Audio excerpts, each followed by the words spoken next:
আসসালামু আলাইকুম। কেমন আছেন সবাই? আশা করি ভালো আছেন। আজকে আমি আপনাদের দেখাবো বাঁধাকপি দিয়ে দারুণ স্বাদের ডিমের একটি দুর্দান্ত রেসিপি। আশা করব আজকের এই রেসিপিটা আপনাদের অনেক বেশি ভালো লাগবে। তো চলুন আজকের এই রেসিপিটি শুরু করা যাক। সেজন্য আমি এখানে প্রথমে বাঁধাকপি ভালোভাবে কেটে নিয়েছি। আমি এখানে বাঁধাকপিগুলোকে বড় বড় করে কেটে নিয়েছি আর নিয়েছি কয়েকটা আলু। এখন আমি কড়াইয়ে তেল দিয়ে তাতে একটু লবণ দিয়ে এখন আমি ডিমগুলো দিয়ে দিচ্ছি। ডিমগুলোকে আমি একটু কিছুক্ষণ ধরে নাড়াচাড়া করে ভেজে নেব। আর ডিমের উপরে দিয়ে দিচ্ছি অল্প একটু হলুদের গুঁড়া। এখন ভালোভাবে ডিমগুলোকে নেড়েচেড়ে কিছুক্ষণ ধরে ভেজে নিব। ডিমগুলোকে ভালোভাবে কিছুক্ষণ ধরে নেড়েচেড়ে ভেজে নেওয়া হয়ে গেলে আমি এখন ডিমগুলোকে তুলে নিচ্ছি। এখন একটা কড়াইয়ে তেল দিয়ে এখন আমি এখানে দিয়ে দিচ্ছি এলাচ, লবঙ্গ এবং দারচিনি। এখন আমি ভালোভাবে এগুলোকে নেড়েচেড়ে কিছুক্ষণ ধরে মিশিয়ে নিচ্ছি। কিছুক্ষণ ধরে ভালোভাবে ভেজে নেব। আর এখন এখানে দিয়ে দিচ্ছি পেঁয়াজ, রসুন এবং মরিচ। এখন আমি ভালো করে ভেজে নেব। এতে করে এই রেসিপির স্বাদ কিন্তু অনেক বেশি মজা লাগবে। আর আজকের রেসিপি কিন্তু যে কোনো মাংসের স্বাদকেও হার মানাবে। কিছুক্ষণ ভেজে নেওয়া হয়ে গেলে এখন আমি এখানে দিয়ে দিয়েছি পানি। পানি দিয়ে ভালোভাবে নেড়েচেড়ে মিশিয়ে নিলাম। আর দিয়ে দিচ্ছি হলুদের গুঁড়া, স্বাদ মতো লবণ, আর দিয়ে দেব ধনিয়া গুঁড়া, মরিচের গুঁড়া, আর দিয়ে দিচ্ছি আদা এবং জিরা বাটা।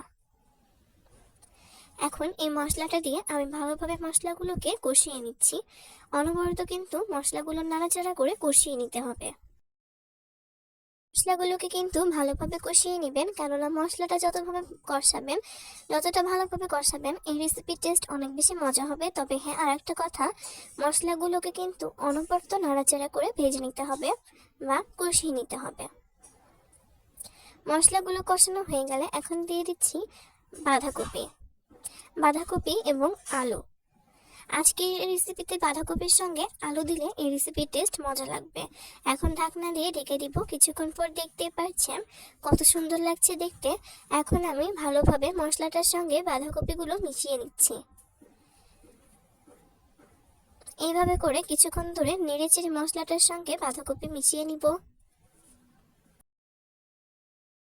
আর হ্যাঁ, আরেকটা কথা লক্ষ্য রাখতে হবে যে এই রেসিপিতে মশলা ভালোভাবে কষিয়ে নেবেন।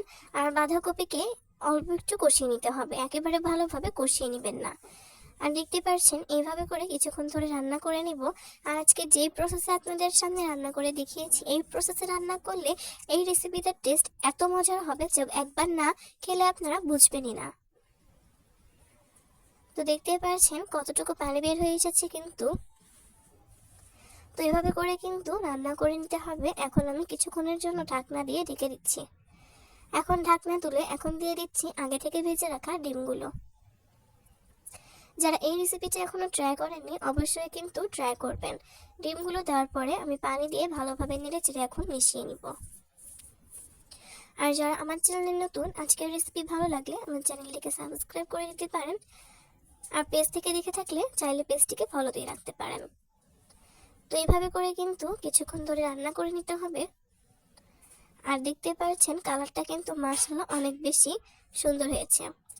আজকে এই দেখানো পদ্ধতিতে এই রেসিপিটি তৈরি করলে কিন্তু খেতে ভীষণ মজা লাগবে। আর একটা কথা, এই রেসিপিতে কিন্তু বাঁধাকপিগুলোকে একটু বড় বড় করে রান্না করলে খেতে মজা লাগবে। এই খাবারটা কিন্তু ভীষণ মজা। যারা ট্রাই করেছে বা খেয়েছে তারাই জানে এই রেসিপিটা কত বেশি খেতে মজা লাগে। তো এই হচ্ছে রান্নাটা কিন্তু প্রায় শেষের দিকে, রান্নাটা হয়ে যাচ্ছে অনেকখানি। আর দেখতেই পাচ্ছেন কালারটা কিন্তু মাশাআল্লাহ অনেক বেশি মজা লেগে সুন্দর হয়েছে। এই রেসিপিটা কিন্তু রুটি, পরোটা, গরম ভাতের সঙ্গে খেতে ভীষণ মজা লাগে। যারা এখনো এই রেসিপিটি ট্রাই করেননি অবশ্যই এই রেসিপি দেখে ট্রাই করতে পারেন।